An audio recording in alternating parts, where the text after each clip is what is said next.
जागतिक महिलाचं दिनाचं औचित्य साधून महाराष्ट्र शासनानं कोल्हापूर जिल्ह्यामध्ये हा उपक्रम ठेवला, त्याबद्दल मी शासनाचं पहिल्यांदा आभार व्यक्त करतो, अभिनंदन करतो.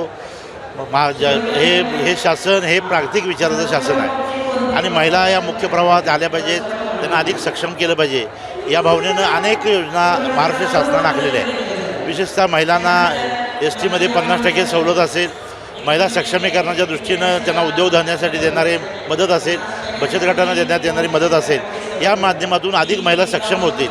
आणि विशेषतः कोल्हापूर जिल्हा हा छत्रपती ताराराणींचा स्वराज्य असलेला जिल्हा आहे आणि या जिल्ह्यामध्ये हा उपक्रम होतो आहे आणि म्हणून महिला अधिक सक्षमीकरणाचं एक मोठं पाऊल आहे असं मी म्हणेन. नाही, जवळजवळ निश्चित झाल्याचं पाहते आपण म्हणाला ती गोष्ट खरी आहे. त्यामुळे प्रत्येक पक्षाचं सगळं जवळजवळ ठरत आलं आहे.